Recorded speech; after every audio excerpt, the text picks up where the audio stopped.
Next gen நேர்கள் அனைவருக்கும் எனது இனிய வணக்கம். நான் உங்கள் டிஜே சுந்தரபாண்டி சிவகாசியிலிருந்து. நேர்களே, தற்போது நம்ம பார்க்க போகிற விஷயம் என்ன தலைப்பு அப்படிங்கிறத பற்றி தெரிஞ்சுக்கிறோம். செவ்வாய் பகவான் கடக ராசியிலிருந்து சிம்ம ராசிக்கு பயணிக்கிறார். இப்போ செவ்வாய் பகவான் நீச்ச நிலையிலிருந்து உச்ச நிலையை நோக்கி பயணிக்க போகிறார்.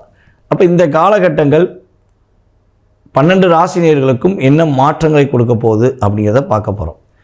அதற்கு முன்னாடி செவ்வாயுடைய சில விஷயங்களை தெரிஞ்சுக்கோங்க. செவ்வாய் பகவான்னா அவர் என்னென்ன விஷயங்களை இயக்குவார், உங்களுடைய உடல் அமைப்புகளில், உங்களுடைய வாழ்க்கை நெறிமுறைகளில் செவ்வாய் பகவானுடைய ஆதிக்கம் எப்படி இருக்குது அப்படிங்கிறத தெரிஞ்சுக்கோங்க.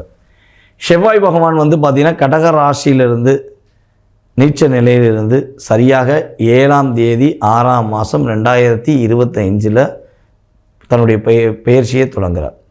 அவர் கடகத்திலிருந்து சிம்ம ராசிக்குள்ளே கரெக்டாக 7ஆம் தேதி 6ஆம் மாதம் 2025 உள்ளே வந்துடுவார். எத்தனை நாட்கள் இருக்க போகிறான்னு பார்த்திங்கன்னா 28/7/2025 வரையும் அவர் சிம்ம ராசிக்குள்ளே இருப்பார். இந்த குறிப்பிட்ட கால அளவில் செவ்வாய் பகவானால் ஏற்படுகின்ற மாற்றங்கள் அப்படின்னு பார்க்க போகிறோம். செவ்வாய் பகவான் அப்படிங்கிறது பார்த்திங்கன்னா மங்களகாரகன் என்று பொருள். எந்தெந்த வீட்டில் சுப நிகழ்ச்சிகள் மங்களங்கள் நடக்க வேண்டும் என ஆசைப்படுகிறார்களோ அவர்களெல்லாம் செவ்வாயுடைய செயல்பாட்டின் மூலமாக மட்டுமே ஏற்படுத்த முடியும். ஒருத்தருக்கு திருமணம் நடக்கணும் அப்படின்னா உறுதியாக செவ்வாயுடைய ஆதிக்கம் வேண்டும் என்பது உண்மை. நாடி முறைப்படி செவ்வாய் பகவானை எப்படி பார்ப்போம்னா, ஒரு பெண்ணின் ஜாதகத்தில் கணவனாக பார்ப்போம். ஒரு பெண்ணோட ஜாதகத்தில் செவ்வாய் வலுவாகவோ, செவ்வாய் ஒரு நல்ல ஆதிபத்தியம் பெற்றிருந்தால் அவருக்கு நல்ல கணவர் அமைவார் என்பது உண்மை. அதே செவ்வாய் பகவான் வலு இழந்து ஆதிபத்தியம் குறைவாக இருந்தால் அதற்கான ஒரு சில பிரச்சனைகளை கணவர் மூலமாக அந்த பெண் அனுபவிக்க வேண்டிய சூழ்நிலை வரும் என்பது உண்மை.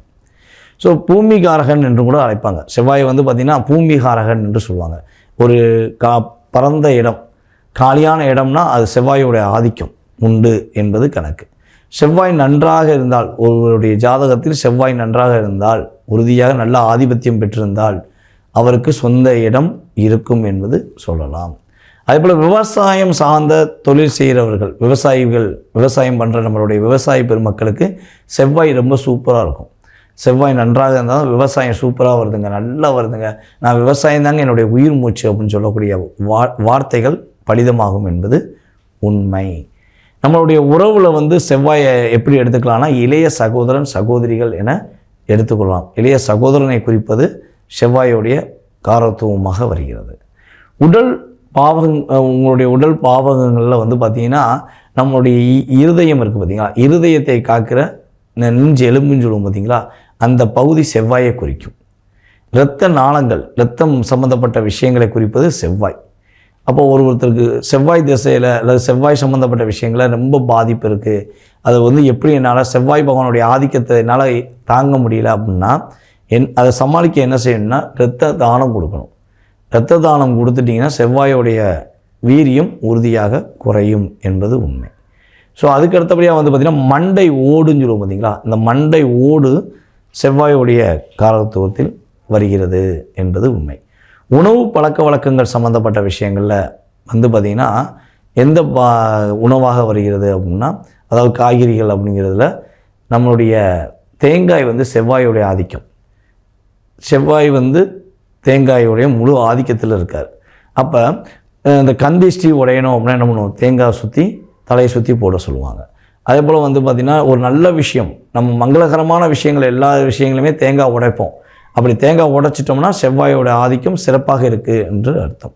அங்கே என்ன பண்ணுவாங்க, ஒரு வாழைப்பழமும் சேர்ந்து வைப்பாங்க, மஞ்சள் கலரில் வாழைப்பழம் வைப்பாங்க. அப்போ செவ்வாய் குரு இணைவு ஆட்டோமேட்டிக்காக அங்கே உருவாகுதுங்கிறத பார்க்குறோம். செவ்வாய் மிக நன்றாக இருந்தால் சீருடை பணி அணியக்கூடிய யோகம் உண்டு. யாரெல்லாம் சீருடை அணிந்து இருக்காங்களோ அவங்களாம் செவ்வாயோடைய ஆதிக்கம் சிறப்பாக இருக்குது. அப்போ நான் எப்போ சீருடை அணிவேன், நான் இந்த வேலையில் ஜாயின் பண்ணுவேன், சீருடை அணிந்த வேலையில், அரசாங்க வேலையிலையோ ஏதோ ஒரு சீருடை அணிந்து நான் வேலையில் எப்போ ஜாயின் பண்ணுவேன்னு நினைக்கிறவங்க உறுதியாக செவ்வாய் புத்தி, செவ்வாயோட அந்தரம், செவ்வாயோட இணைவு கோச்சார ரீதியாகவோ தசாபுத்தி ரீதியாகவோ இருந்தால் மட்டும்தான் அவங்க அந்த இயக்கத்துக்குள்ளே போக முடியும் என்பது கணக்கு. ஸோ இன்னும் உணவில் இன்னொரு விஷயம்னு சொல்லலாம். நம்மளுடைய வெள்ளை பூண்டு இருக்குது பார்த்திங்களா, அது செவ்வாயுடைய காரத்துவம். அதேபோல் இஞ்சியுமே செவ்வாயுடைய காரகத்துவத்தில் வருது என்பது உண்மை. ஸோ இப்படி பல விஷயங்களில் நம்மளுடன் தொடர்பு கொள்கின்ற நம்மளுடைய உடலில் பொருளாதார விஷயங்கள் எல்லா விஷயங்களையுமே செவ்வாயோடைய ஆதிக்கம் நமக்கு ரொம்ப ரொம்ப முக்கியம். அப்படிப்பட்ட செவ்வாய் பகவான் உங்களுடைய வாழ்க்கையில் என்ன மாற்றங்களை கொடுக்க போகிறாருங்கிறத நம்ம பார்க்கலாம் வாங்க. தன்னம்பிக்கையை தன்னுள் வைத்துக்கொண்டு எப்பொழுதும் தன்னை புது புது விஷயங்களில் உருவாக்கி அதை செயல்படுத்த துடிக்கும் மேச ராசி அன்பர்களுக்கு செவ்வாய் பகவான் தான் ராசியின் அதிபதி. லக்னாதிபதியும் அவரே, ராசியின் அதிபதியே மேச ராசிக்கு அவரே அதிபதி. அப்போ மேச ராசிக்கு அதிபதியான செவ்வாய் தற்போது கடக ராசியிலிருந்து சிம்ம ராசியை நோக்கி பயணிக்கிறார். இப்போ 4ஆம் இடத்திலிருந்து 5ஆம் இடத்துக்கு செல்கிறார். 4ஆம் இடங்கிறது செவ்வாய்க்கு பார்த்திங்கன்னா கடகமாக வரும். அந்த இடத்துல செவ்வாய் வலு இழந்திருப்பார், வில் பவர் கம்மி அப்படின்னு சொல்கிறோம். ஸோ அவர் 5ஆம் இடத்துக்கு செல்கிறார். அப்போ 5ஆம் இடத்துக்கு செல்லும்போது என்னென்ன மாற்றம்லாம் வரப்போகுது, என்னென்ன விஷயங்களில் நம்மளுடைய மேசராசிக்காரங்க சிறப்பாக இருக்க போகிறீங்க அப்படிங்கிறத பார்க்க போகிறோம். ஸோ அதற்கு முன்னாடி இந்த செவ்வாய் 1ஆம் இடத்ததிபதி மற்றும் 8ஆம் இடத்ததிபதி தான் செவ்வாய். வேகத்தை குறைத்து கொண்டு, அதாவது என்ன சொன்னால் பிடிவாதமும் அதிவிதமான வேகமும் தேவையில்லாத விஷயங்களை அதிகமாக சிந்திப்பதையும் நிறுத்திவிட்டால் மேசராசிக்காரங்க சூப்பராக இருப்பீங்க. உண்மையிலேயே பொதுவாகவே உங்களுக்கு தைரியம், தன்னம்பிக்கை, வீரம் எல்லாமே உண்டு. அதை தாண்டி பார்த்திங்கன்னா இரக்கமும் பாசமும் தேவையில்லாத அதிகமான கோபமும் வந்துவிட்டால்தான் உங்களை நீங்கள் ஆளுமை கொள்ளுவது கஷ்டம் என்பது உண்மை. இது பொதுவாகவே கருத்து. சரி, இப்போ இந்த 8ஆம் இடத்ததிபதியான செவ்வாய் 1-8க்குரிய செவ்வாய் 5ஆம் இடத்துக்கு செல்கிறார். 5ஆம் இடத்தில் யாருடன் பயணிக்கிறார் பார்க்கும்பொழுது கேதுவுடன் சேர்ந்து பயணிக்கிறார். 5ஆம் இடத்துல இருந்து அவர் உங்களுடைய ராசி எத்தனாம் இடத்தெல்லாம் பார்க்குறாரு அப்படின்னு பார்க்கும்போது உங்களுடைய ராசிக்கு 8ஆம் இடம் மற்றும் உங்களுடைய ராசிக்கு 11ஆம் இடம் மற்றும் உங்களுடைய ராசிக்கு 12ஆம் இடம். செவ்வாய் மேச ராசிக்கு இந்த வட்டம் பயங்கரமாக கொடுக்க போகிறாரு. செம்ம அப்படிங்கிற மாதிரி இருக்க போகுது. அப்படி என்ன செம்மன்னு இருக்குதுன்னா, ஒரே ஒரு இடத்துல மட்டும்தான் அவர் இணைந்த இடமும் பாவகிரகம் சேர்ந்துருக்கு. அவருடைய இணைந்த இடம் என்ன இடம்? 5ஆம் இடத்துல இணைஞ்சிருக்காரு, அங்கே கேது இருக்காரு. அது ஒரு நிழல் கிரகம் மற்றும் பாவகிரகம். செவ்வாயுமே ஒரு பாவகிரகம் தான். ஓகேவா? ஸோ அதே போல் பார்த்திங்கன்னா அவருடைய பார்வை விருச்சிக ராசியில் உள்ளது. அங்கே யாருமே கிரகங்கள் இல்லை. ஸோ அது ஒரு பெரிய கான்செப்ட் கிடையாது. அதுக்கடுத்து பார்த்திங்கன்னா எங்கே உழுதுன்னா நேரடியாக கும்ப ராசியில் உழுது. கும்ப ராசிங்கிறது பார்த்திங்கன்னா நம்முடைய செவ்வாய் அங்கே ராகுவோட சேர்ந்து பார்வை பார்க்குறார். ராகுவை தன்னுடைய 7ஆம் பார்வை மூலமாக பார்க்காரு. அதுக்கடுத்து பார்த்திங்கன்னா 8ஆம் பார்வைன்னு பார்க்கும்போது அங்கே யார் இருக்கான்னா சனி இருக்கார். எங்கள் மீனத்தில் சனி இருக்கார். ஸோ செவ்வாய் கேதுவோடு தொடர்பு கொள்கிறார். பார்வையின் மூலமாக ராகுவும் சனியும் தொடர்பு கொள்கிறார் என்று பார்க்கிறோம். அப்போ இங்கே நம்மளுடைய மேசராசி என்பவர்களுக்கு கிட்டத்தட்ட ஒரு பொருளாதார நிலையில் ஒரு மாற்றம் ஏற்பட போகுது. இவ்வளவு நாட்களாக பலவிதமான பிரச்சனை, பலவிதமான அழுத்தங்கள், ஒரு என்ன சொல்கிறேன்னா எதை எடுத்தாலும் என்னால் செய்ய முடியல, நான் செய்யும்போது எனக்கு ஸ்லோவாகிடுது, எனக்குள்ளே சில தன்னம்பிக்கை இழக்க வேண்டிய சூழ்நிலை வந்துருச்சு, நான் எப்படி எதிர்கொள்வேன் அப்படிங்கிற ஒரு தன்மையில் இருக்கிற உங்களுக்கு கட்டாயமாக மிகப்பெரிய ஒரு நல்ல முன்னேற்றமான சூழ்நிலையை நீங்கள் எதிர்பார்க்குற விஷயங்களை எப்படி செய்யணும், எப்படி செஞ்சால் என்ன நல்லபடியாக வரும் அப்படிங்கிற சிந்தனையை செவ்வாய் பகவான் கொடுக்க போகிறார். உங்களுக்குள்ள இன்னும் கொஞ்சம் தைரியமும் தன்னம்பிக்கையும் அதிகப்படுத்துவதற்கான வாய்ப்புகள் உண்டு அப்படின்னு பார்க்குறோம். ஸோ அதே போல் செவ்வாய் ராகும் பார்வை அப்படிங்கும்போது செவ்வாய் ராகு பார்வை எப்படி இருக்குன்னா கொஞ்சம் எதையுமே சின்ன விஷயமா திங்க் பண்ண தோணாது. கொஞ்சம் பிரம்மாண்டம், பெரிய விஷயம் செய்கிற அது எதுக்கு யோசிச்சுட்டே இருக்க, கொஞ்சம் வேகமாக செய், கொஞ்சம் வேகமாக செஞ்சால் உனக்கு நல்லது நடக்கும் அப்படிங்கிற இயக்கத்தை உருவாக்கி கொடுப்பார் செவ்வாய் ராகுவோட பார்வையில். இது ப்ளஸ்ஸு மைனஸும் இருக்குது, அதையும் சொல்கிறேன், நீங்கள் கவனமாக இருந்துக்கோங்க. ஓகேவா?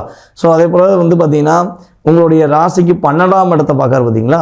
உங்கள் ராசிக்கு 12ஆம் இடமான மீன ராசியை செவ்வாய் பகவான் பார்க்குறனால, அங்கே சனி பகவான் அமர்ந்திருக்கிறனால கொஞ்சம் தூக்கத்தில் கை வைப்பார். தூக்கம் அப்படியே டிஸ்டர்ப் ஆகும். என்னடா தூங்கலாமா வேண்டாமா, இன்னும் கொஞ்சம் தள்ளி போடுவோமே, இன்னும் கொஞ்சம் நேரம் தள்ளி போடுவேன். சனி கிரகம் எப்பவுமே பார்த்திங்கன்னா ஸ்லோ அப்படிங்கிறத உருவாக்கும். அப்போ 12ஆம் இடத்தை செவ்வாய் பார்க்கும்போது இப்போ தூங்க வேண்டாம், நம்ம கொஞ்ச நேரம் கழித்து தூங்குவோம், இப்போ போக வேண்டாம், கொஞ்ச நேரம் கழித்து இப்போ ஒரு ட்ராவல் பண்ணுறதா இன்னும் கொஞ்சம் நேரம் கழித்து போவோம் அப்படிங்கிற செயல்பாடுகளை செயல்படுத்துவதற்கான வாய்ப்பு உண்டு. அதே போல் உங்களுடைய தாத்தா வழி உறவு, உங்களுடைய அப்பா வழியில் தாத்தா வழி உறவு, ஸோ அதே போல் வந்து பார்த்திங்கன்னா உங்களுடைய அம்மா வழி உறவில் பாட்டி தாத்தா உறவு, அதே போல் உங்களுடைய சித்தப்பா வழி உறவு, இந்த சம்பந்தப்பட்ட விஷயங்களில் கொஞ்சம் என்ன பண்ணணும், கவனம் செலுத்தணும். அவங்களுடைய ஆரோக்கியம் சம்மந்தப்பட்ட விஷயங்களை கவனம் செலுத்தணும். அதே போல் உங்களுடைய செயல்பாடில் அவங்க ஏதாவது தலையிடுறாங்க அப்படின்னா கொஞ்சம் பொறுமையாக மூவ் பண்ணணும். அதே போல் புதிய இடம் வாங்குறதுக்கான வாய்ப்புகள் உண்டு.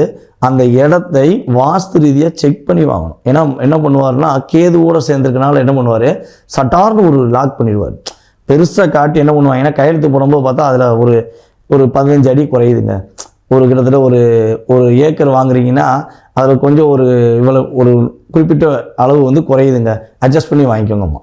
அதுபோல் கிராஸ் உள்ள பில்டிங்கு, கிராஸ் உள்ள இடத்த வந்து உங்களுக்கு கொஞ்சம் அதிகமாக காட்டுவாங்க. அப்போ இடம் மனை வாங்குவதாக இருந்தால் வாங்குறதுக்கான யோகம் உண்டு. ஸோ நீங்கள் வாங்குவதாக இருந்தால் கொஞ்சம் பிளான் வந்து செக் பண்ணிவிட்டு அங்கேயும் போய் நேரடியாக பார்த்துட்டு வாங்கினீங்கன்னா வில்லங்கம் இல்லாத, விவகாரம் இல்லாத வாழ்க்கை இந்த செவ்வாய் பயிற்சி மூலமாக உங்களுக்கு ஏற்படும் என்பது நிதர்சனமான உண்மை.